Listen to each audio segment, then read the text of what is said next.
ఈరోజు మనం deep work అనే పుస్తకాన్ని గురించి తెలుసుకుందాం. రచయిత కాల్ న్యూపోర్ట్. డీప్ వర్క్ అంటే ఏంటి? దృష్టి మరల్చకుండా పూర్తి ఏకాగ్రతతో చేసే వృత్తిపరమైన పనులు. ఇవి మీ జ్ఞాన సామర్థ్యాన్ని వాటి పరిమితికి మించి ఉపయోగించేలా చేస్తాయి. Shallow work.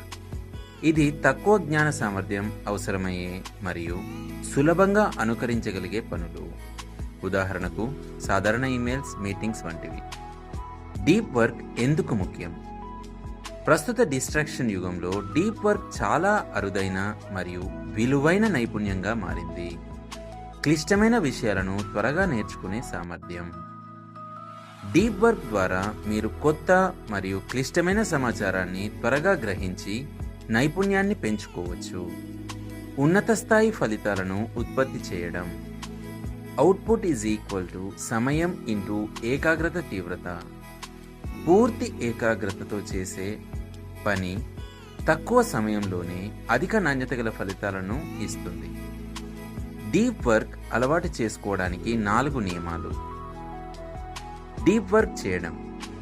మీరు ఏకాగ్రతతో పనిచేసే ప్రదేశం, సమయం మరియు విధానాల కోసం స్పష్టమైన నిత్య కృత్యాలను ఏర్పాటు చేసుకోండి. ఖాళీ సమయాన్ని ప్లాన్ చేయండి. చిన్న బ్రేక్లలో కూడా మీ మనస్సును నిమగ్నం చేయండి. మీ ఆలోచనలను నియంత్రించుకునే సామర్థ్యాన్ని పెంచుకోవడానికి విసుగును తట్టుకోవడం నేర్చుకోండి. సోషల్ మీడియాను మానేయండి. చాలా మందికి సోషల్ మీడియా వల్ల కలిగే ప్రయోజనం చాలా తక్కువ, కానీ అది మన దృష్టిని బాగా మరలుస్తుంది. టూల్ కిట్ విధానాన్ని అవలంబించండి.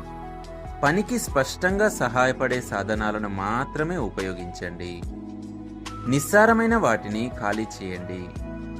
మీ షెడ్యూల్లో డీప్ వర్క్ కోసం సమయాన్ని కేటాయించినట్లే షాలో వర్క్ కోసం కూడా ఒక నిర్ణీత సమయాన్ని కేటాయించండి. ఉదాహరణకు రోజుకు కొన్నిసార్లు మాత్రమే ఈమెయిల్లను తనిఖీ చేయడం. చివరగా, ఈ పుస్తకం డీప్ వర్క్ అనేది కేవలం ఉత్పాదకతను పెంచే పద్ధతి మాత్రమే కాదు, ఇది మీ కెరీర్లో విలువైన మరియు సంతృప్తికరమైన ఫలితాలను సాధించడానికి ఒక ముఖ్య మార్గాన్ని అందిస్తుంది. Thank you.